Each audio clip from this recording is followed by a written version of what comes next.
tardes a todos. Buenas tardes, doctora Delgado. Gracias, doctor. Quiero decirles que yo, por los problemas de retraso, no dependieron de mí.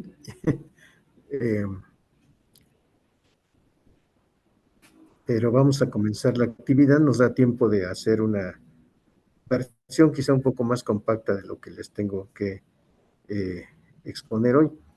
El uso de la mascarilla depende de que estoy en un lugar público, entonces no quisiera quitármela, pero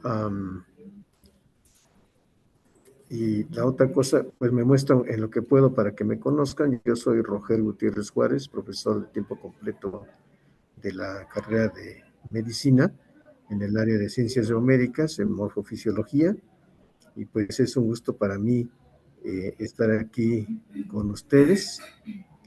Agradezco a la doctora Delgado por haberme invitado a participar en el curso de inducción. Veo que siguen entrando personas, ya no. Bueno, pues sean ustedes bienvenidos a esta sesión en la que vamos a platicar un poco acerca de ciertas generalidades y modos de abordar la morfofisiología, particularmente la anatomía y la fisiología normal de, de una persona, de un ser humano. Entonces, déjenme empezar a compartir con ustedes la primera presentación que quiero mostrarles. Espero que me funcione. A ver, aquí estoy. ¿Ya se ve ahí? Sí, doctor. Muy bien. No se ve en modo de presentación, pero ya se ve. Ahora sí, ya está en modo de presentación. Ya hice mi puntero láser. Bueno, miren, yo preparé una serie de tópicos que creo yo reflejan el espíritu del tema que se me asignó en este curso de inducción. ¿Me escuchan bien ahí? Sí, doctor. Sí, normal. Sí. Perfecto, gracias. Y yo quisiera comenzar hablando de este hombre que se llama Andreas Vesalius, que vivió entre 1514 y 1564. En español le llamamos Andrés Vesalio. Y él era holandés, lo que ahora conocemos como Holanda, y en el año de 1543 publicó un libro que lleva por título De Humani Corporis Fabrica, o sea, la estructura del cuerpo humano. Este libro fue publicado en una época en que la disección en humanos era una cosa problemática, prohibida por la iglesia dominante en ese tiempo, que era la católica romana, y no admitida por las leyes existentes. De manera que Vesalio pues hizo una aventura al mudarse a diferentes lugares para conseguir de manera muchas veces ilegal especímenes para hacer disección, pero fue el primero que lo hizo con en un modo sistemático y con un espíritu científico. A ver, permítanme salir del show, del slideshow, porque creo que hay gente que todavía está tratando de entrar. A ver si... A ver, ya les dimos entrada. Entonces, apagué la cámara para eficientizar el uso de la red. Ahí siguen viendo la presentación, perdón. Sí, doctor. Muy Muy bien, entonces este hombre fue uno de los primeros, por lo menos identificables históricamente, que hizo estudios, que hizo de la anatomía un estudio sistemático y hasta donde se podía en ese tiempo científico. Y publicó una serie de láminas muy detalladas que sorprendentemente siguen vigentes, o sea, no han sufrido mayores correcciones en lo que se refiere a la anatomía macroscópica, sí en cuanto a ciertos detalles, ¿verdad? Pero, por ejemplo, la posición, número, etcétera, de músculos, de huesos que él publicó, sigue siendo vigente al día de hoy. Otro de los, o sea, hubo muchos intentos en el camino y refinamientos acerca de la anatomía y anatomistas muy relevantes, pero yo quise señalarlo a él como un pionero en el estudio de la anatomía humana. No sé, doctora, ¿qué hago? Porque si está usted ahí, porque siguen tocando a la puerta asistentes.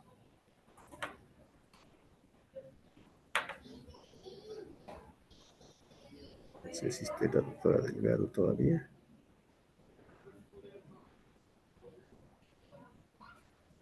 Vamos a darle.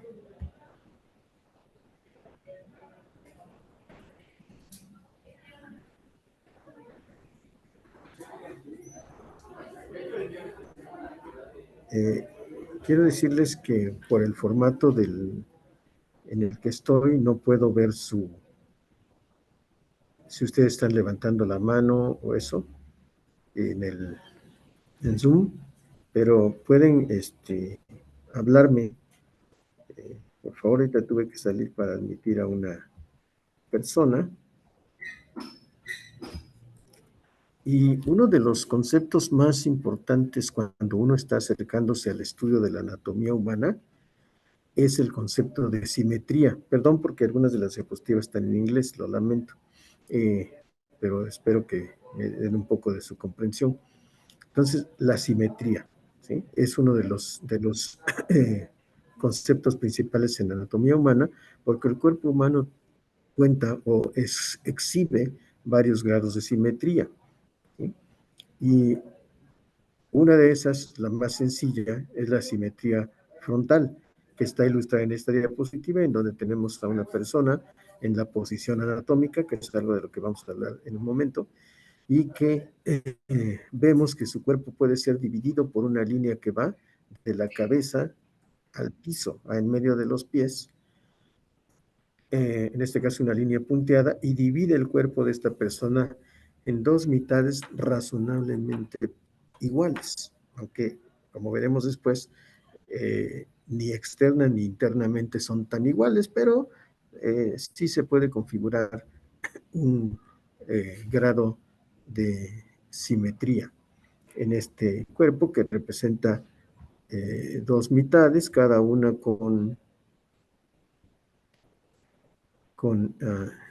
perdón que estoy quitando la presentación porque siguen tocando a la puerta y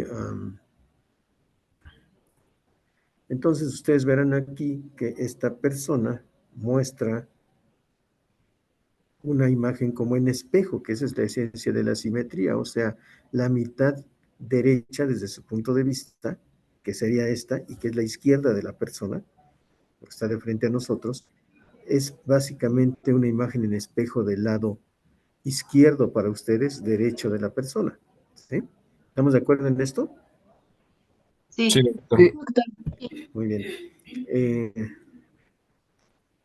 Esa es solo uno de los ejemplos de simetría que se observan en el cuerpo humano. En cada diapositiva ustedes verán que aparece abajo, en la mayoría, una referencia que nos lleva a la fuente de donde se originó la información. En la mayoría de las diapositivas que les voy a presentar hay una fuente citada. ¿Sí? Siguen tocando. En este caso, tenemos ya una versión más compleja y más técnica de las simetrías o los planos de simetría que puede tener el cuerpo humano. A ver. Yo sé que no es culpa de ustedes, que todo el mundo esté llegando a deshoras, pero voy a tener que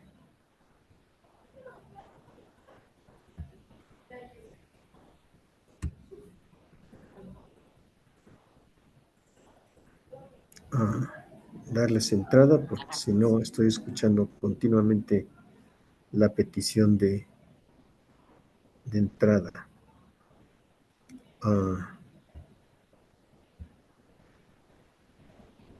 Entonces vamos de nuevo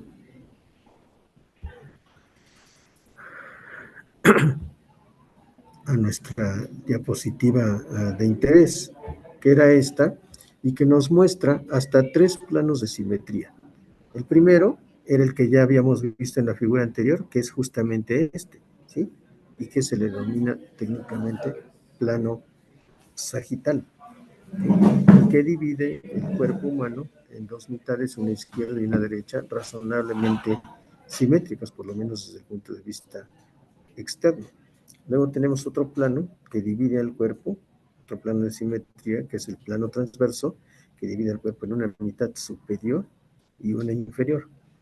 Es un plano de simetría porque el corte del plano está hecho a la mitad de la estatura de la persona, aunque las divisiones, en este caso, que genera no son estrictamente simétricas, ¿sí? Porque no es lo mismo la parte de arriba que la parte de abajo, ¿sí? Y finalmente hay otro plano, que aquí están en forma como de vidrios, ¿sí? Que cruza el cuerpo de lado, por la mitad, pero lateralmente. Y ese es un plano lateral. El otro plano, el que estaba horizontal, este que les decía que dividía en una parte superior y inferior, es el plano transverso. Y este otro es el plano frontal o lateral, ¿sí? Entonces, aquí vemos esas, las orientaciones de esos planos en la figura de la izquierda, ¿sí? Y también vemos otro tipo de nomenclatura. Entonces, los planos de simetría o los planos de corte del cuerpo humano dividen en diversas porciones, algunas simétricas, otras no, el cuerpo humano. Y la idea es que estos planos no son, o sea, estos son los prototípicos, ¿sí? Los principales. Sin embargo, yo puedo correr este plano, por ejemplo, el sagital, hacia la izquierda o hacia la derecha y generar ya fragmentos del cuerpo que ya no serían estrictamente simétricos. ¿De qué depende dónde yo quiero colocar este plano? Depende de qué área del cuerpo y que la anatomía de qué órganos internos o externos quiera yo explorar con detalle, en corte. Por ejemplo, si yo quiero explorar o cortar, hacer un corte que pase por el hígado, obviamente voy a mover este plano hacia la derecha del espécimen, ¿sí? Y entonces tendré un corte que pase por el hígado, parte del estómago, la glándula mamaria derecha, etc. En cambio, si yo quiero ver el vaso, ¿sí? Moveré este plano de simetría hacia la derecha nuestra o la izquierda del espécimen. Y aquí este plano cortaría exactamente el vaso, ¿sí? Lo mismo se puede decir de este plano, yo lo puedo bajar, hacer un corte más abajo si quiero ver, por ejemplo, las gónadas, los órganos sexuales, en este caso es una mujer, los ovarios, tendría que bajar este plano aquí para pasar y cortarlos. Si yo quiero ver el piso de la pelvis, tendría que bajar este plano hacia acá. Si quiero ver los compartimentos musculares del muslo, tendría que bajarlo hasta acá, hacer el corte aquí, ¿sí? En la actualidad, la manera más fácil, obviamente eso no se puede hacer en el individuo vivo, la manera más fácil y común de hacerla es hacer estos cortes planos por un método que se llama tomografía axial computarizada, que nos permite laminar el cuerpo, ¿sí? Incluso completo, y tener perspectivas de cada lámina a la altura en que se ven. Por ejemplo, yo puedo recorrer esta lámina, este corte hacia las piernas y ver los compartimentos eh, de la pierna, musculares sobre todo, ¿sí? Y lo mismo sucede con los planos estos frontales, cuyo corte aquí está en medio del cuerpo, pero se puede hacer hacia adelante, hacia la cara de la persona, o hacia atrás, ¿sí? Otra vez con la idea de ver qué órganos pretendo yo evidenciar o mostrar su anatomía interna. Y así es como aparece en los muchos libros. Les van a decir, muchos de los textos van a decir, este es un plano sagital cortado a qué altura, generalmente con una ilustración, para que sepan por dónde está hecho el corte. También se pueden hacer cortes oblicuos, o sea, este plano transverso es horizontal, totalmente perpendicular a los otros. Pero también se podría inclinar a ángulos. Por ejemplo, si yo quiero ver qué hay de aquí a acá, entonces hago el corte así, en diagonal, un plano inclinado, y allí yo percibo en mi corte varios órganos, empezando por los que están aquí y terminando por los que están hasta acá, cerca de la cadera, ¿sí? Por ejemplo, internos, eso también lo podemos hacer. Entonces, estos conceptos se les llama planimetría corporal, ¿sí? Y es muy importante en el estudio de la anatomía. Frecuentemente ustedes van a encontrar que les hablan de un corte sagital, de un corte en el plano frontal, ¿sí? Etcétera. Y entonces este es el significado de esos cortes por planos. Ahora, a la izquierda, Perdón por la interrupción, pero ¿podría sí, dejar pasar a mi compañera? Está en la sala de espera.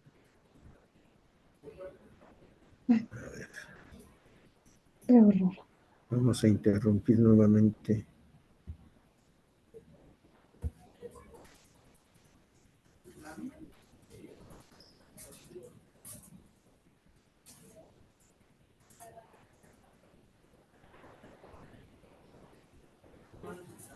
Cuando se formalicen las clases, ustedes entenderán que, bueno, primero van a ser presenciales la mayoría, pero cuando tengan que ser remotas, pues hay una cierta hora de entrada, ¿no?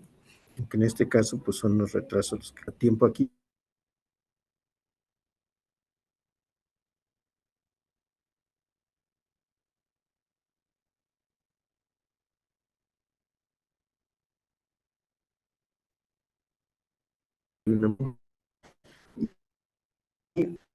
Vemos que tiene varios letreros. La nomenclatura se refiere a la posición relativa de ciertas partes del cuerpo con respecto al resto. Y entonces empecemos con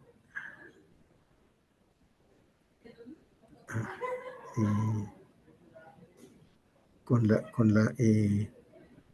la parte que va de adelante para atrás, a todo lo que está en la cara, o sea, mostrando la cara, el pecho, el abdomen, el muslo anterior o las puntas de los dedos, se le llama cara anterior o ventral, ¿sí?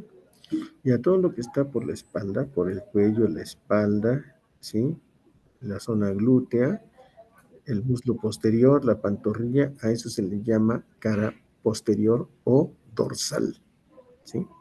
Entonces, en la diapositiva que mostré primero, esa, ¿qué cara sería? Anterior. Anterior. Anterior. Anterior. O O ventral. Ventral. ¿sí?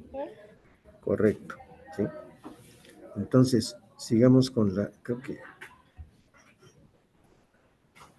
¿cómo les avisaron cuando ya estuvo abierta la sesión? Porque sigue habiendo gente que está tocando.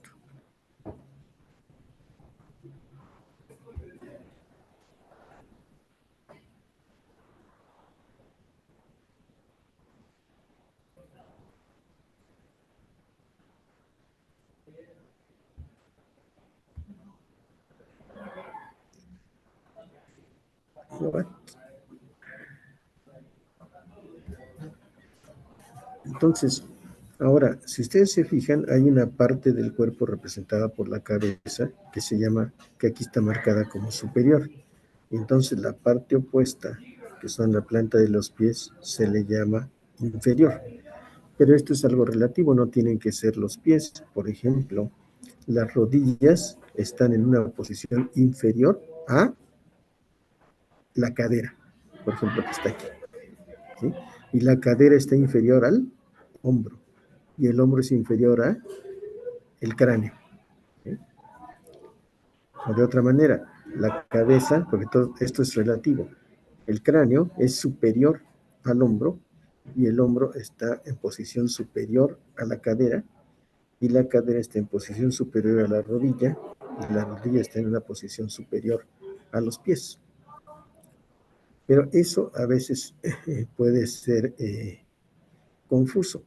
Tenemos al cuerpo humano, voy a adelantarme un poquito aquí, que tiene un eje de simetría principal y un eje de todo el cuerpo, representado por la cabeza y el tronco, ¿sí?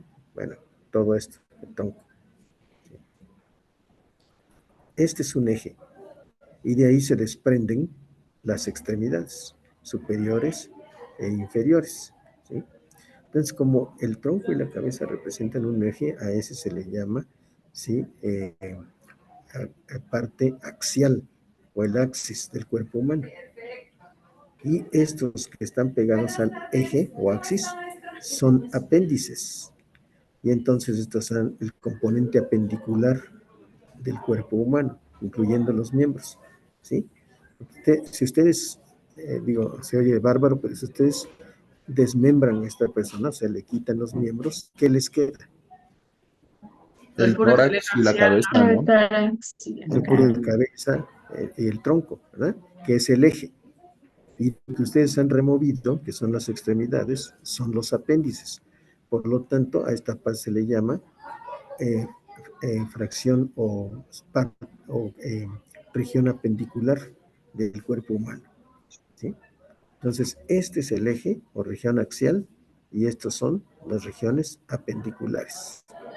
Esta nomenclatura se usa más para el esqueleto, como vamos a ver más adelante, pero en realidad pertenece a todo el cuerpo. Entonces tenemos anatomía axial, que es la que estudia la cabeza y el tronco, y anatomía apendicular, que es la que estudia las extremidades superiores e inferiores. ¿Sí? Hecha esta aclaración, vamos a estudiar otra tipo de nomenclatura. Por ejemplo, vean ustedes aquí este brazo, que es parte de los apéndices, ¿no? Es un apéndice, es una parte apendicular porque es una extremidad y está unida al eje o al tronco, ¿sí? Entonces, el punto de referencia es el tronco, ¿de acuerdo? Y la parte donde la extremidad superior se une al tronco se le llama proximal porque está más próxima al tronco, ¿sí? Y la parte, en este caso la mano, los dedos, es distal. Entonces, por ejemplo,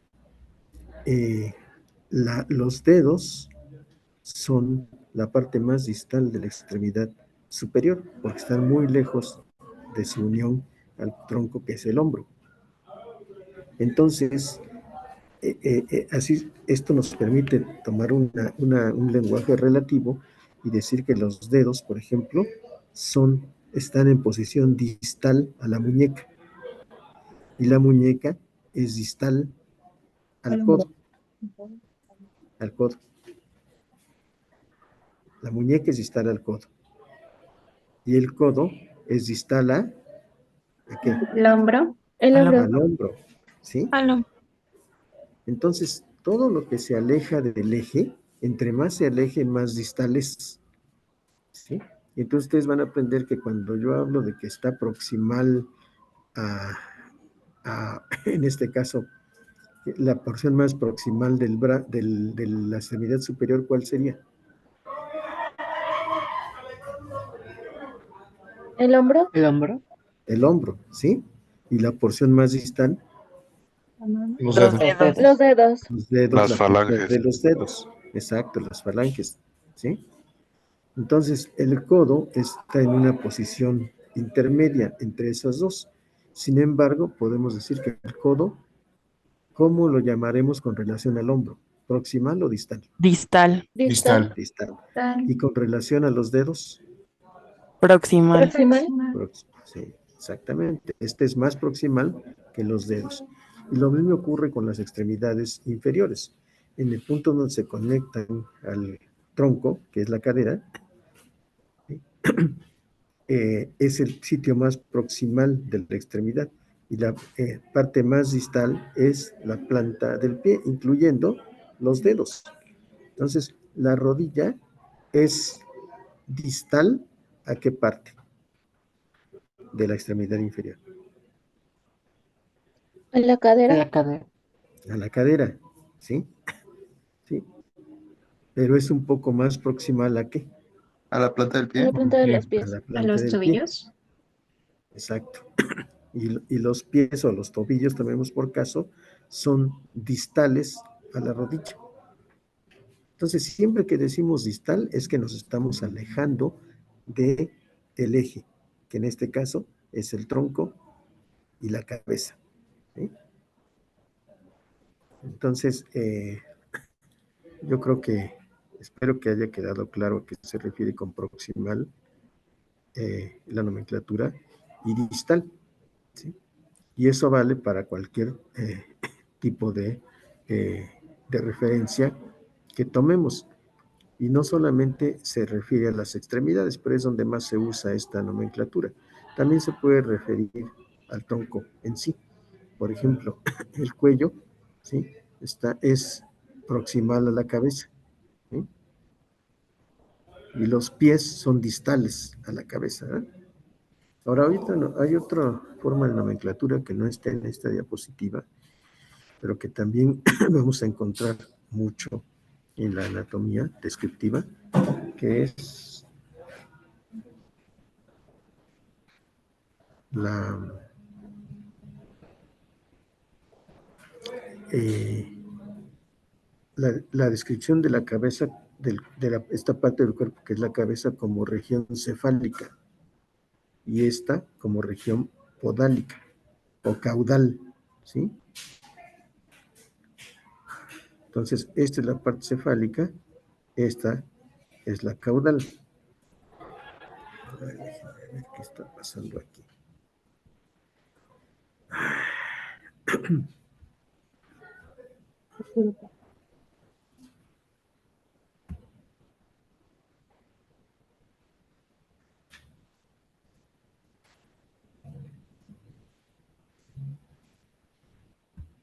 Es que no podemos avanzar en el tema si la gente sigue continuamente tocando la puerta.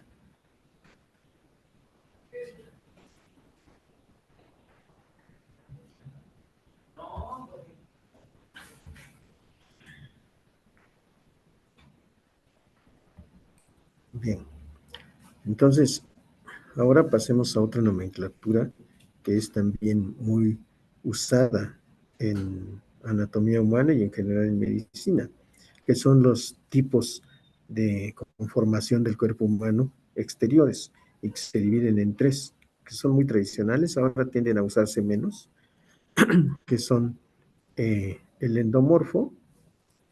En el caso de la mujer adquiere una forma como de pera, ¿sí? Aquí estaría la pera. Y en el hombre, una forma de manzana. Esto se refiere sobre todo para describir a los individuos con obesidad, con cierto grado de obesidad. A los que ahora llamamos personas obesas son las personas endomórficas. Las personas con una composición balanceada del cuerpo, o sea, que no tienen ni obesidad ni son muy delgadas, se les solía llamar mesomorfos, ¿sí? Simplemente. Y solo había un tipo ideal de mesomorfo, que es el que está ilustrado aquí, que no podríamos decir que tiene obesidad, pero tampoco podríamos decir que es delgado.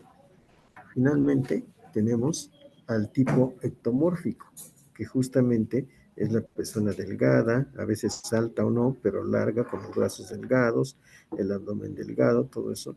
A ese tipo exterior se le llama ectomórfico. Algunos profesores y algunos libros siguen usando esta nomenclatura, aunque ya ha perdido gran parte de su vigencia actualmente, pero es bueno que ustedes la conozcan. Y ahora vamos a las divisiones del esqueleto. ¿Cómo está formado el esqueleto humano? Bueno, aquí es donde se aplicaba principalmente la nomenclatura que les comenté. La parte azul, que se refiere a todos los huesos que componen el cráneo, el cuello, el tórax, ¿sí? El abdomen y cierta parte de la cadera, que es la posterior, que está compuesta por los huesos sacro y coxis, ¿sí? A todo eso que está en azul en esta diapositiva se le llama esqueleto axial, ¿sí? Y a todo lo que está en amarillo, incluyendo las clavículas, los huesos de la cadera, ¿sí? En el caso de las extremidades superiores, los húmeros, ¿sí? El radio y el cúbito, y el carpo, el metacarpo y las falanges de ambos lados, incluyendo los omóplatos, a todo eso, y lo correspondiente en las extremidades inferiores, fémur, patela o rodilla, tibia y fíbula, y el esqueleto de los pies, a todo eso se le llama esqueleto apendicular. Entonces, cuando hablamos del esqueleto axial, nos referimos al esqueleto de la parte que constituye el eje del cuerpo, que es el torso, ¿sí? O el tronco y la cabeza. Mientras que los apéndices, que son las extremidades, serían el esqueleto apendicular, ¿sí? Y conocemos con bastante precisión la conformación del esqueleto axial y del esqueleto apendicular, ¿sí? Ahora, en medicina nos tenemos que olvidar de los nombres comunes que atribuimos aquí está una vista posterior de lo mismo, que atribuimos a las partes del cuerpo, ¿sí? En medicina, por ejemplo, tenemos que los miembros superiores se dividen. ¿Qué es lo que está pasando? En varias partes, ¿sí? Por ejemplo, esta parte donde están los omóplatos, ¿sí? Se le llama cintura escapular, omóplatos o escápulas. Incluye la clavícula y a la escápula. Ahora, el miembro superior está compuesto por tres partes, que son el brazo, este es el brazo, el antebrazo, la muñeca y la mano, ¿sí? Coloquialmente la gente en la calle le llama brazo a todo, ¿sí? Me duelen los brazos. ¿Qué quiere decir con eso? Que les duele alguna parte de aquí para acá, ¿sí? O tengo hinchado el brazo, y se refieren a cualquier parte de todo esto. Pero para nosotros el brazo es exclusivamente del comienzo del húmero a su articulación en el codo. Y del codo hasta la muñeca es el antebrazo. Y de la muñeca a la punta de las falanges es ¿qué? ¿Cómo? ¿Eh? La mano. La mano, La mano. ¿sí? Y lo mismo aquí, ¿sí? Aquí estos huesos coxales se llaman. Supongo que ustedes ya tienen algo de idea de anatomía, aunque no les podemos exigir demasiadas alturas, pero estos huesos coxales constituyen la cintura pélvica, ¿sí? Cintura pélvica. Luego viene el muslo, que va de la articulación coxofemoral a la articulación de la rodilla. Esa es, eh, ese es el muslo, ¿sí? O región femoral. Y luego de la rodilla hacia el tobillo tenemos la pierna, ¿sí? Esta es la pierna. Y luego tenemos hasta abajo el pie, ¿sí? Entonces, para nosotros técnicamente, la pierna es solamente esta y no todo, ¿sí? En el lenguaje coloquial de la calle, nosotros escuchamos que se le llama pierna a toda la extremidad, ¿verdad? La gente dice, ay, me duelen las piernas, pero puede ser que le duele aquí. Y dicen que es la pierna. Entonces, para nosotros, estudiantes de medicina, médicos, futuros médicos, etcétera, esa nomenclatura no es aplicable. Cuando estamos hablando del muslo o de la región femoral, sobre todo del muslo, nos referimos solamente a esta parte. Y cuando estamos hablando de pierna, nos referimos a la parte que empieza en la rodilla y termina en el tobillo. Punto. ¿Está claro eso? Sí, doctor. Sí. Sí. Muy bien. Dejé de poner, se me olvidó poner el puntero láser de tanto que ando abriendo la puerta. Esta es una vista de perfil de lo mismo, donde tenemos ilustrado el esqueleto axial en azul y el apendicular como en beige. ¿Sí? Entonces, por ejemplo, vamos a hacer una pequeña, un pequeño recordatorio. La rótula o patela, ¿sí?, es proximal o distal a la cabeza del húmero. Distal. Distal, ¿verdad? Pero es proximal a la tuberosidad de la tibia, que es esta, ¿o no? Sí. Sí. Sí. Ahora, en estas figuras que les he mostrado, todos los huesos están conectados entre sí por medio de una device, de un aparato que se llama articulación, ¿sí? Entonces todos los huesos están articulados entre sí de alguna manera, ¿sí? Pero hay huesos que están sueltos, como la rótula o patela, ¿sí? O algunos de los huesecillos de la mano que no alcanzan a ilustrarse aquí por su tamaño. A esos huesos que no forman estrictamente parte de una articulación, sino que están como aislados, ¿sí? Claro, sostenidos por tendones, por músculos, etcétera, pero están aislados, no forman parte concreta de una articulación, se les llama huesos sesamoideos. Y la palabra tiene su origen en las semillas de sésamo, que son de ajonjolí, y el hueso sesamoideo más grande del cuerpo sería la patela o rótula. Okay. Vamos a terminar de darles entrada a todos.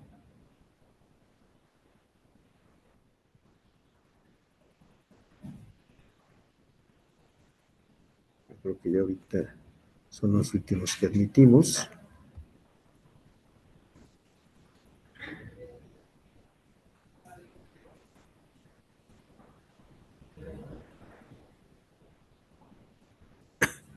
Entonces, los huesos sesamoideos más grandes son las rótulas.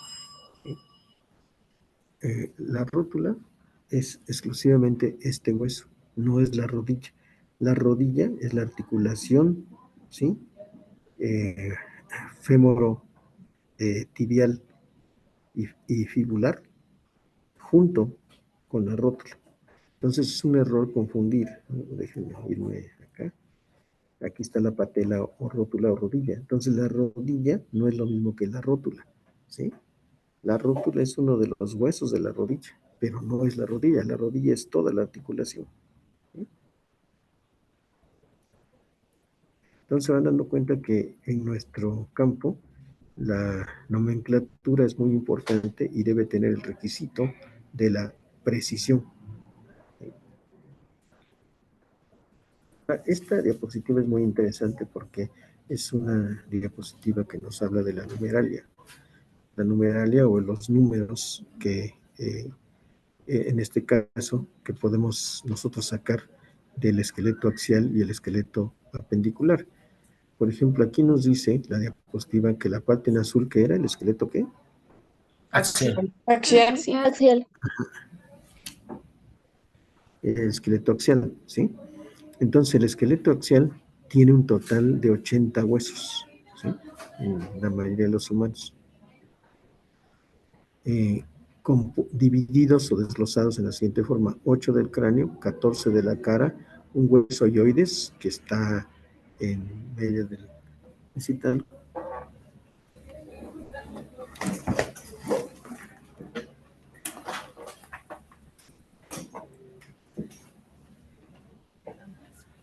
Perdón. 26 de la columna vertebral,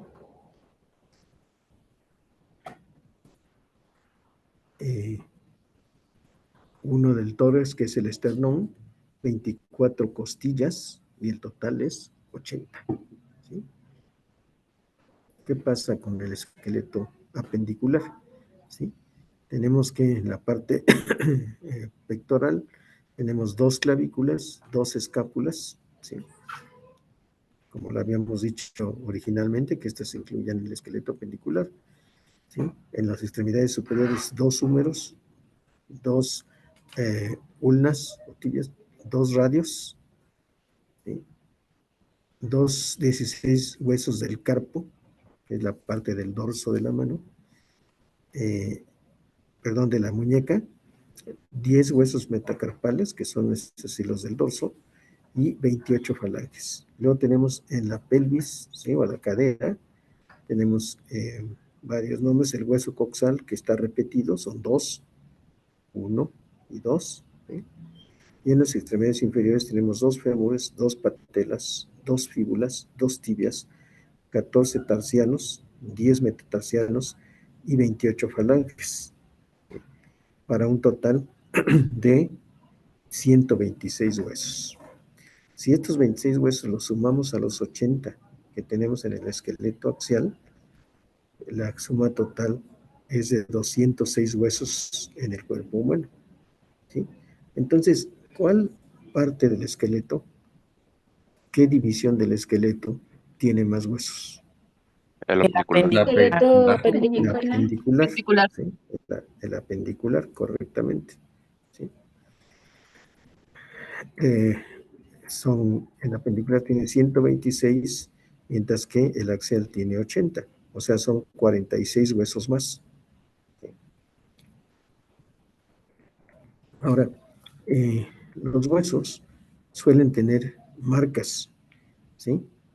Marcas, pues que uno consideraría un poco extrañas, porque el hueso en el adulto es duro, ¿no? ¿Cómo es posible que pueda hacerse marcas? Y sobre todo, incluso marcas de vasos sanguíneos en los huesos. O sea, ahí se ve el trayecto de los vasos sanguíneos cuando ustedes hacen si ustedes están en una autopsia y cortan el cráneo, le sacan el cerebro y ven dibujado en los huesos, en la parte cara interna de los huesos del cráneo, los vasos sanguíneos, hasta nervios. ¿Cómo es posible que esos huesos se marquen si son duros? Díganme alguien, ¿qué piensan de esto? ¿Cómo se forman esas marcas? Podría ser como cuando estamos en un lugar con piedras y hay una como cascada o cae en un solo punto agua y entonces ahí se va haciendo como el hoyito donde está cayendo el agua. Bueno, ese podría ser un mecanismo. Ese mecanismo, ¿qué requiere para operar? ¿Qué factor importante requiere? De Pues orden no fuerza, anatómico. Fuerza, otro, es de orden puramente físico, no Constancia. anatómico. ¿Eh? ¿El ¿La constante qué? flujo? Que el flujo sea precisión constante. también, ¿no? Constancia, la La constancia, o sea, precisión como tiempo. del lugar. Sí, que esté en el mismo lugar siempre, ¿verdad? Y la constancia, o sea, que opere durante un periodo muy largo de tiempo.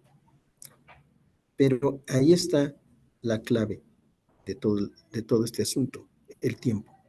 ¿Cuándo se empezarían a formar estas marcas en los huesos, estas prominencias, estos cráteres, estos surcos? ¿En qué momento? Desde que empezamos a hacer movimiento.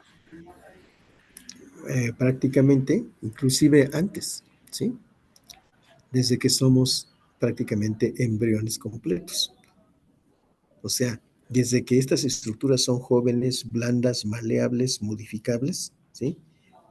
Cuando ya estamos como un feto completo, empezamos a tener corazón, vasos sanguíneos y todos los demás tejidos son muy blandos. Entonces, esos elementos vasculares, o sea, de vasos sanguíneos, de músculos, empiezan por lo que dijo No sé quién dijo de cuando empezamos a hacer movimiento. ¿Cómo se llama usted?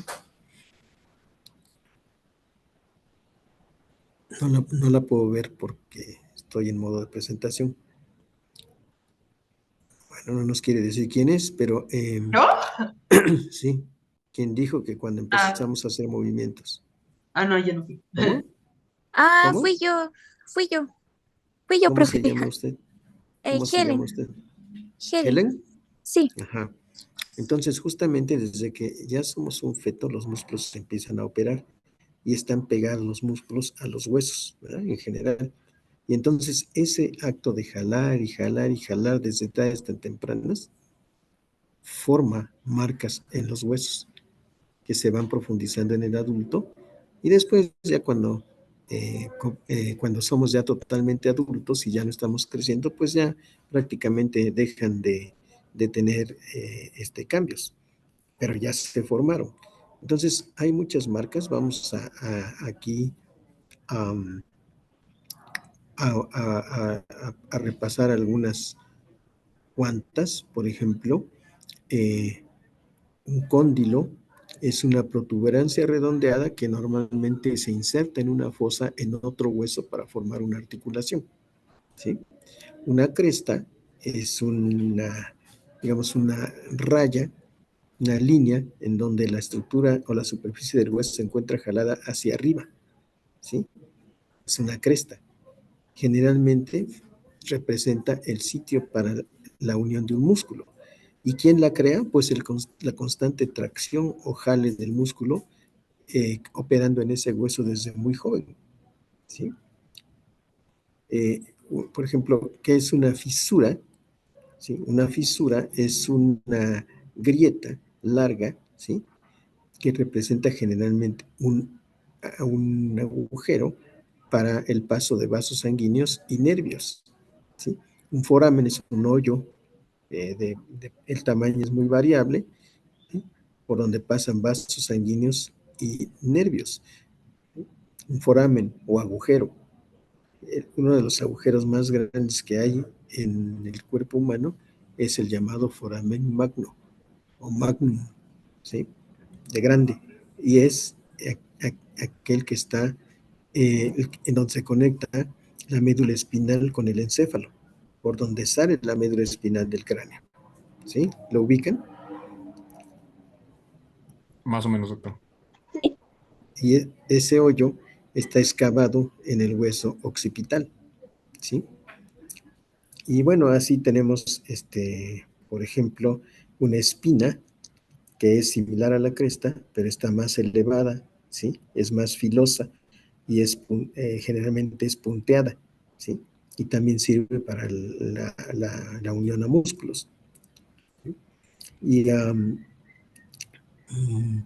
proceso también es una proyección o área elevada en un hueso, también generalmente relacionada con la tracción de músculos, ¿sí? Y así, no tendríamos el tiempo para repasar cada una de estas, de estos términos de nomenclatura de marcas que existen en los huesos. Pero repasamos algunas y vimos cuál es su posible origen, ¿sí? ¿Cuántos tipos de huesos hay? Pues los huesos son de muchos tipos, pero las formas fundamentales que se han descrito son aquí en el esquema del cuerpo humano completo, están las letras que se corresponden con los huesos individuales. Huesos largos, ¿sí? Huesos cortos, como los carpianos, huesos irregulares, como las vértebras, huesos sesamoideos, como la patela, ¿sí? Y como los que están en el dedo pulgar, que son dos huesecillos que están en la punta de una de las falanges, la primera falange, ¿sí? Ahí están ocultitos, dos huesos pequeñitos que no forman estrictamente parte de ninguna articulación y muchas personas ni los tienen. Muchos de nosotros ni los tenemos. Esos son los huesos sesamoideos del dedo. Y también tenemos huesos planos, como el hueso del esternón, que es un hueso plano de cabeza, ¿sí? A cola, digámoslo así. Este tiene tres partes: el manubrio, el cuerpo, el esternón y el apéndice. Apéndice en este caso se llama sifoides. Y bueno, y así podríamos ir hablando de los huesos, pero en general la forma de los huesos determina su función. ¿Sí? No vamos a discutir mucho sobre eso porque no terminaríamos, pero la forma, por ejemplo, los huesos largos usualmente se encuentran en el esqueleto pendicular, ya sea en las extremidades superiores o en las inferiores. ¿Sí? Los huesos de forma irregular pues sirven para formar la columna vertebral. Este hueso plano, que es el esternón, ¿sí? Sirve para ser lugar de conjunción de las costillas al formar la caja torácica. Oiga, profe, Dígame. ¿y las costillas qué tipo de huesos serían, tomando en cuenta su forma? Serían huesos planos, solo que un poco curveados, ¿sí? No traigo, creo, una diapositiva representativa de una costilla, pero serían huesos planos y arqueados. Ok. Bueno, aquí regresamos a una ilustración que ya habíamos puesto antes y que nos presenta al esqueleto axial y al apendicular en distintos colores. Ya sabemos el clásico azul para el axial y el beige para el apendicular. Ahora, si ustedes se fijan, aquí hay unas partes que no son ni azules ni beige, sino son esos pequeños trozos o fragmentos de tejido blanco. Esos fragmentos son los cartílagos, ¿sí? Que no son ni hueso ni músculo, entonces son una cosa intermedia y que generalmente se halla recubriendo la mayoría de las ¿qué? Articulaciones. De las articulaciones, ¿sí? Bueno, hasta ahí una perspectiva global de cómo se aborda la anatomía humana. Ahora, estos huesos están revestidos de músculos, ¿sí? Que les sirven de posición, de marco de fijación, ¿sí? Tenemos que tener un armazón rígido para encima ponerle los músculos. Debe ser lo suficientemente rígido como para soportar el peso de los músculos, porque el músculo completo es pesado. Es quizá una de las partes más pesadas del cuerpo. La colección de músculos, todos los músculos juntos pesan mucho, más que los huesos juntos, ¿sí? Sin embargo, el hueso también debe ser rígido, pero a la vez flexible, que no es lo mismo, ¿sí? Debe tener resistencia y flexibilidad a la vez, porque, por ejemplo, ustedes imaginan este esqueleto, bueno, revestido de músculo, este humano brincando, por ejemplo, brincando de una ventana, ¿sí? Hacia el piso. Entonces, cuando cae, todo el peso y la presión que se ejerce se transmite a estos huesos, ¿sí? Y se amortigua por los músculos y porque este hueso, si uno tomara una película como en cámara lenta y muy fina, vería que este hueso, al caer la persona, se arquea un poquito. Eso se llama flexibilidad, ¿no? Y vuelve, es por un instante nada más, y vuelve a su forma original una vez que ya pasó el impacto. Y lo mismo pasa con estos, ¿sí? Sobre todo la flexibilidad es más elevada cuando somos jóvenes. Y entonces brincamos por todos lados con poco peligro de fractura. En cambio, las personas adultas mayores que tienen la flexibilidad disminuida por el avance de la edad y por la descalcificación de los huesos, son más propensas a fracturas y generalmente no pueden darse el lujo de brincar por la ventana, ¿eh? ¿Cuántos mayores conocen ustedes que brinquen por la ventana? Pues seguramente no son muchos. Sí hay algunos que lo hacen, ¿sí? Ahora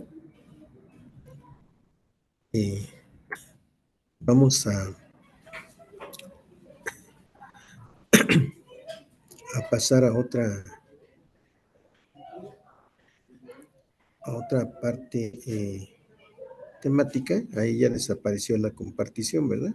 ¿O no? ¿O todavía están viendo algo compartido o no? Estamos viendo unas diapositivas en blanco. Ah, sí. Entonces, todavía hay una gente aquí tratando de entrar.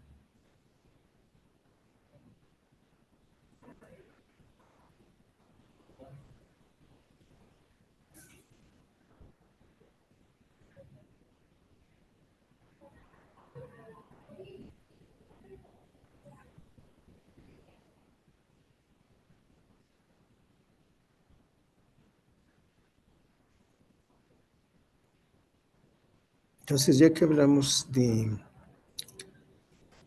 esto, voy a dar rápidamente 2 ejemplos de cómo estudiamos la anatomía sin demasiado detalle, ¿sí? Y la fisiología, pero principalmente la anatomía. Ahí están viendo unos bloques de piel. ¿Es eso lo que están viendo? Sí. Sí, Que doctor. tienen unos pelos, Sí. tienen unos Sí. pelos aquí. Bueno, Sí. se me ocurrió como ejemplo elegir la piel por su gran funcionalidad. Parece un órgano muy inocente, sin una simple cubierta a los músculos y una capa impermeable para los factores, para tolerar los factores ambientales. Pero la piel es mucho más que eso, como van a aprender ustedes en sus cursos respectivos, ya una vez que inicie la parte curricular. En este caso tenemos una piel, ¿sí?, que es gruesa y una piel que es delgada. Y la diferencia está en el estrato córneo, ¿sí?, y en no córneo, o sea, en la epidermis. Vean ustedes aquí el grosor de la epidermis, comparada con esta epidermis delgadita, ¿sí? Y ahora, la piel tiene unos canales, ¿sí?, unas marcas, unos surcos, ¿sí? Y estos hoyitos, ¿qué son qué para ustedes? Los poros, ¿no? Los poros. Y en algunas partes de la piel, ¿sí?, existen los folículos pilosos, ¿sí?, que empiezan en la dermis. La piel está dividida en epidermis y en dermis, ¿sí?, y en hipodermis también, que es la parte amarilla de aquí. La epidermis es la parte más superior, la dermis es la intermedia, que puede variar de grosor, y la hipodermis es la parte donde se aloja una fracción de tejido graso y varios componentes funcionales de la piel, como los corpúsculos de Pacini o lamelares. Entonces aquí vemos que hay surcos, poros y folículos pilosos, que es de donde emergen. O sea, el folículo piloso está adentro, pero por ahí emergen los vellos o pelos, ¿sí?, en las regiones que están cubiertas por estos apéndices, ¿sí? Los pelos son apéndices de la piel, igual las uñas, ¿sí?, son apéndices de la piel, ¿sí? No vamos a entrar en las peculiaridades, pero ustedes pueden ver que la piel está ricamente vascularizada. También hay otra convención que ustedes seguramente conocen, por una convención internacional. En todos los libros donde se ilustran arterias, estas están coloreadas de color, ¿qué? Azul. Rojo y las venas Rojo. azules. Rojo. Rojo. Las venas, Azul. Azules o Azul. moradas. azules. De color azul. Ajá, las venas son azules y los nervios Amarillos. amarillos, ¿sí? Esa es la convención. Pero obviamente cuando ustedes entran a hacer disección, que a ustedes probablemente sí les toque, cuando ustedes abren un cuerpo vivo o no vivo, ¿sí?, un cadáver, obviamente no van a encontrar esos colores, ¿sí? Los vasos sanguíneos no tienen color, ni los nervios. Bueno, si lo tienen es un color parecido entre ambos, ¿no? Y depende del color de si tienen o no sangre, ¿sí? Aquí también en general vamos a decir que las venas tienen un calibre más grueso que las arterias, por las razones de su constitución anatómica. Y estos dos tipos de elementos son colapsables, o sea, si ustedes los aprietan, se aplastan, ¿sí?, porque son tubos. En cambio, los nervios no, porque son haces, fascículos de hilos que se llaman axones, y que no son colapsibles. O sea, ustedes los aprietan y se sienten como un espagueti, más o menos duro, pero no se colapsan. ¿Sí? Entonces, sigamos con la piel. Aquí está un ejemplo de una piel gruesa y sin vello, y una piel delgada y con vello. ¿Sí? Ustedes ya más o menos saben en qué partes de nuestro cuerpo hay piel sin vello y dónde está la piel con vello, por ejemplo, y el grosor de la piel. Por ejemplo, ¿cuál, en su opinión, sería la parte del cuerpo que tiene la piel más delgada? La palma de la mano y los ¿Párpados? de los ojos. Ah, bueno, los párpados, ¿verdad? Serían la parte donde la piel es más delgada. La palma de la mano también tiene una piel relativamente delgada, pero eso depende de muchos factores. Por ejemplo, la gente que trabaja mucho manualmente, por ejemplo, la gente que se dedica a la albañilería o a la mecánica, cosas muy manuales, tiene un engrosamiento de esa piel, y bastante, ¿sí? ¿Y qué partes tienen la piel gruesa? Por ejemplo, cítenme 2 ejemplos. La palma de las manos y la planta de los pies, puede Ajá, ser. y otra que no sea en palmas o plantas, sino en el cuerpo. ¿En los codos o en las rodillas? ¿Los pies? Sí. ¿En el abdomen? En el abdomen, sí, pero el sitio campeón el que tiene entre las pieles más gruesas en el cuerpo humano está en la parte alta de la espalda, ¿sí? Entre los hombros. Esa piel es particularmente gruesa, como quizá usted tengan oportunidades de ver en su práctica de disección. Estoy saltando a propósito estas diapositivas. ¿De qué depende el color de la piel? Primero, de la genética, o sea, de la síntesis de melanina por parte de unas células alojadas en la piel que se llaman melanocitos y que pueden ser origen de ciertos cánceres como el melanoma, que son cánceres muy agresivos. Pero estas células determinan el color, pero no solo eso, porque esto es modificado por la perfusión, o sea, el paso de la sangre por la piel, porque la piel está muy vascularizada y puede admitir una gran cantidad de sangre, ¿sí? Y si hay mucha sangre circulando por la piel de uno, por ejemplo, de la cara, ¿de qué color se pone nuestra cara? ¿Roja? ¿Roja? Rojiza, claro. Y si el volumen de sangre que está circulando en algún momento, ¿sí?, en algunas circunstancias particulares es bajo, ¿de qué color nuestra piel o qué tono adquiere? ¿Pálido? Pálido, ¿sí? Exacto. Entonces, esta coloración de la piel es modificada por la exposición a la luz ultravioleta, ¿sí?, y por la acción genética. La acción genética principalmente a partir de la genética de los melanocitos. Pero la piel, por estar tan vascularizada, es un órgano que sirve también para la disipación del calor. Vamos a ver funciones de la piel, ¿sí? Protección, ¿sí?, porque protege contra microorganismos, contra la deshidratación, contra la radiación ultravioleta, contra el trauma mecánico. También es un órgano de sensación porque nos ayuda a sentir el dolor, el calor, el frío, sensaciones de presión o táctiles, ¿sí? Además, la piel, como es flexible y es hasta cierto punto redundante, ¿sí?, no tanto como en ciertas razas de perros, pero es redundante, permite el movimiento y el crecimiento sin que se dañe esta, ¿sí? Ustedes crecen y la piel crece con ustedes en su desarrollo desde el nacimiento hasta la adultez. Y después, también si ustedes crecen, como se dice coloquialmente, hacia los lados, es decir, si ganan peso, si ganan grasa, la piel crece al tiempo que crece los depósitos de grasa. Por ejemplo, el abdominal, que es uno de los que más crecen y de los más comunes, o el de la zona glútea, que técnicamente llamamos las nalgas. No es una mala palabra, obviamente mucha gente le ha dado un sentido negativo, pero el nombre correcto de las posaderas o la sentadera o la región glútea son nalgas, ¿sí? Y aquí los profesores vamos a usar ese término muy comúnmente. Sirve para funciones de excreción. ¿De qué? De agua, urea, amonio, ácido úrico.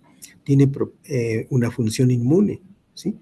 Porque contiene elementos que ayudan a la destrucción de microorganismos y también sirve para la interacción de los antígenos con las células T ayudadoras.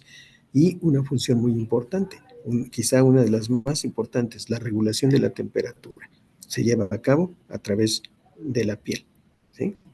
También tiene otra función importante, la producción de vitamina D, que es importante para la salud de los huesos, ¿sí? Porque en la piel existen acúmulos, ¿sí?, de 7 de hidroxicolesterol que se convierte en colecalciferol, que ya es la llamada vitamina D3, por acción de la luz ultravioleta que impacta contra la piel. Y luego ya ahí participan el hígado, el riñón, en 2 hidroxilaciones. No vamos a hablar de bioquímica, aunque podríamos hacerlo, para llevar al producto final, que es la 1,25 de hidroxicalciferol, ¿sí?, o 1,25 de hidroxivitamina D3, que es la forma activa o más activa de la vitamina D, ¿sí?, que es una hormona. Pero vean ustedes, estos son mapas de calor, ¿sí? Aquí es la situación de conservación de calor. ¿Cuándo queremos conservar calor? ¿En qué circunstancias? Cuando hace mucho frío. Cuando hace frío. Cuando hace frío.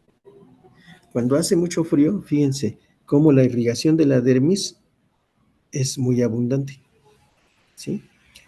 Y tiene aquí unos esfínteres precapilares, unas válvulas que se cierran para no dejar circular la sangre a las partes más superficiales de la piel. Por eso aquí los vasos están flaquitos, delgados, sino que la sangre se desvía a las partes más internas de la piel. Cuando se hace un estudio de termografía, eso se ve como aquí. Las partes azules son las más frías y las partes rojas son las más calientes. Entonces, en esta imagen, toda la mayor parte de las extremidades y parte de la parte superficial de la cabeza tienen color azul, igual que las piernas. ¿En dónde está concentrado el rojo? En el abdomen y en el tórax, ¿sí? En cambio aquí, cuando necesitamos perder calor, ¿cuándo necesitamos perder calor? Cuando hacemos alguna actividad física.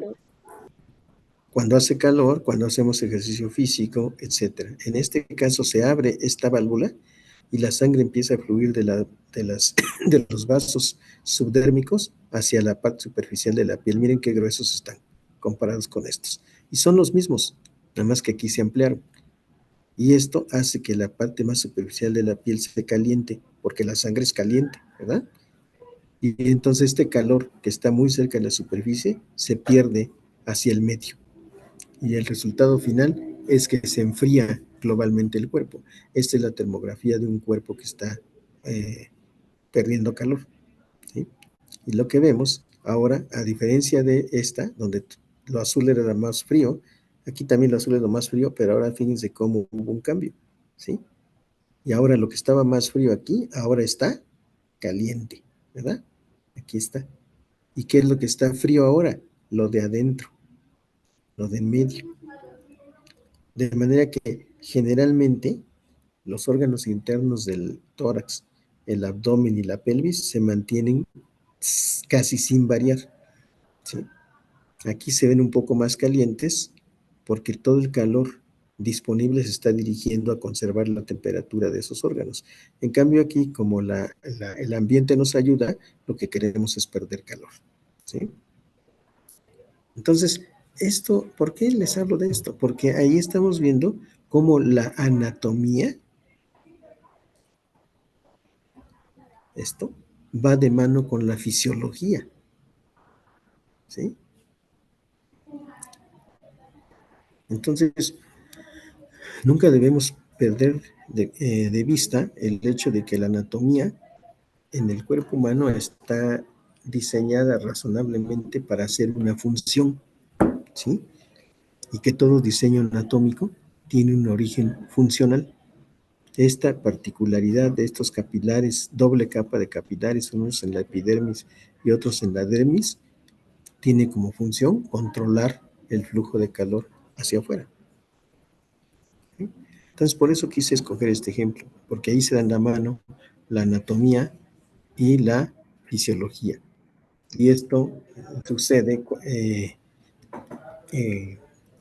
bajo la regulación del centro de la temperatura que está en el cerebro, en un área que se llama hipotálamo.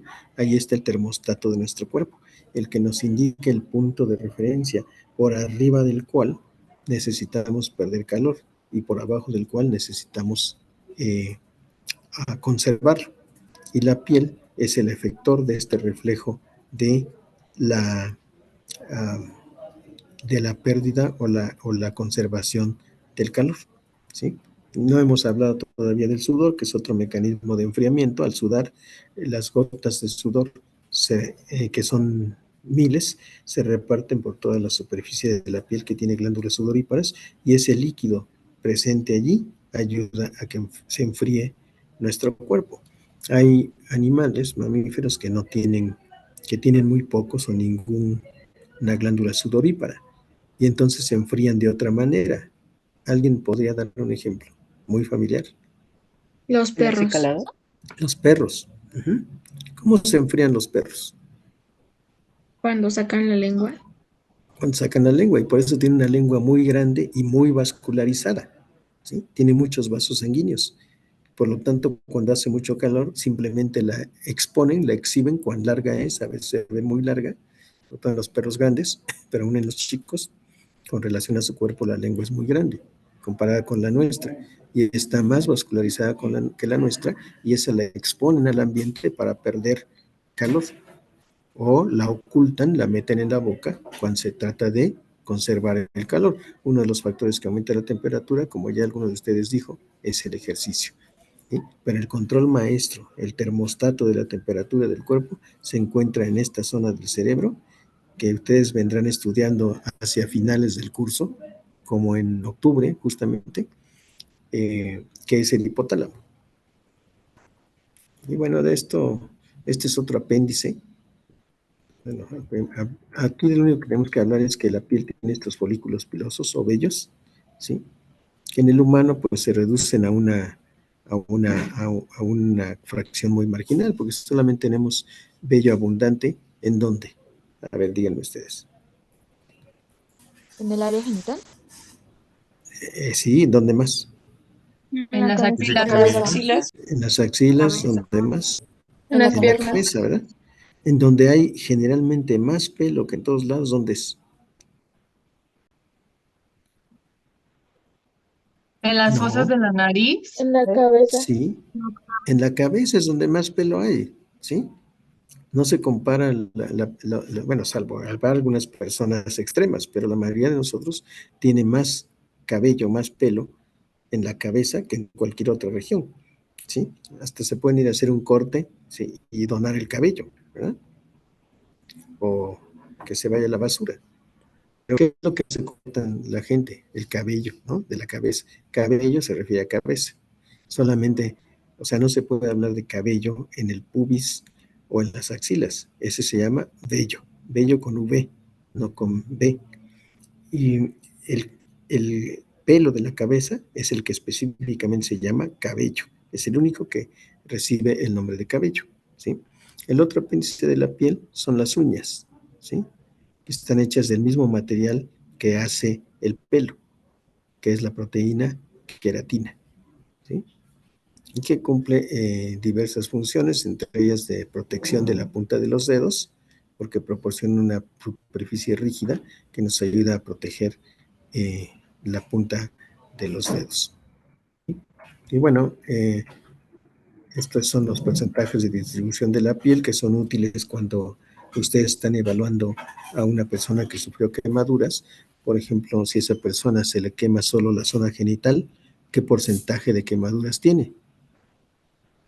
1% con respecto al total de la piel. Si solo recibe quemaduras en la cara, ¿cuánto es?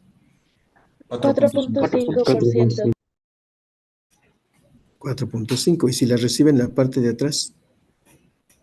4.5. Y si resulta que las quemaduras están tanto adelante como atrás, ¿cuánto es? 9%. Y así, ¿no? Entonces, para esto sirven estas estimaciones de la partes cubiertas con la piel. Por ejemplo, una pierna totalmente llena de quemaduras representa el 9%. 9%. Y Sería en cambio el 18 si es tórax, completa, ¿no? ¿eh? No sería 18%, sería... Ah, no, no, espera. Bueno, no, Sí, sí, porque es completo. completa, ¿no? Sería 18. Sí, es completo el miembro, ¿sí? Los dos miembros con quemaduras sería 18%, más 18% de la parte anterior del tórax, o la parte posterior, 18 más 18 ya son 36%, ¿sí? Del tronco. En fin.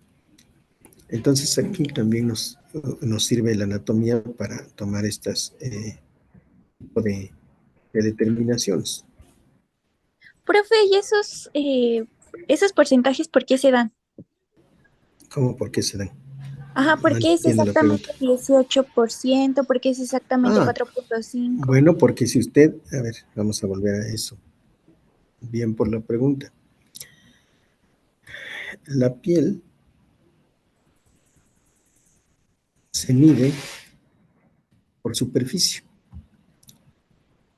¿sí? Entonces, mediante mediciones precisas, se puede saber que el cuerpo humano está cubierto por cierto número de metros o centímetros cuadrados de piel.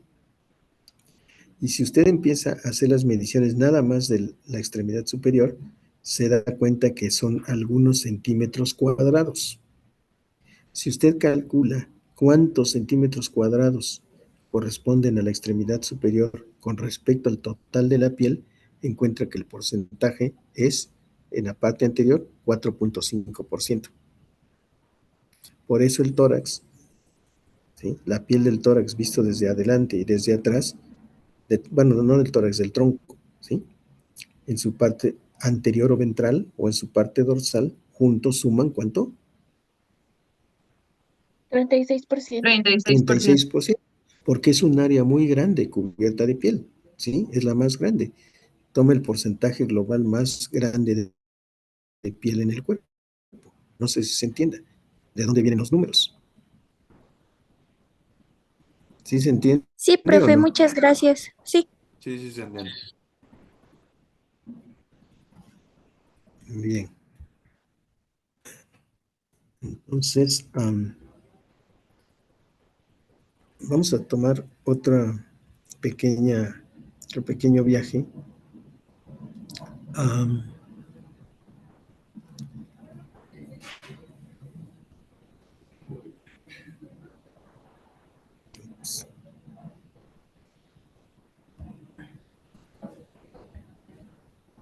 Y ahora les voy a... ¿Pero qué no ya había yo dejado entrar a esta muchacha?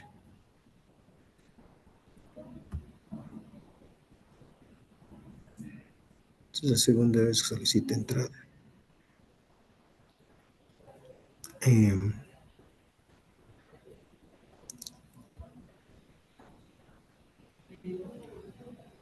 Ya deberíamos estar terminando, pero vamos a hablar unos minutos más debido a que empezamos con retraso. Y ahora les voy a mostrar otro ejemplo, que es la relación funcional de los músculos de la respiración. Yo sé que mucho de esto todavía no está muy centrado en sus cabezas, pero no importa porque lo van a estudiar con calma en el módulo de aparato respiratorio. Ahí van a aprender que el proceso de inspiración, o sea, la respiración o ventilación pulmonar tiene dos fases.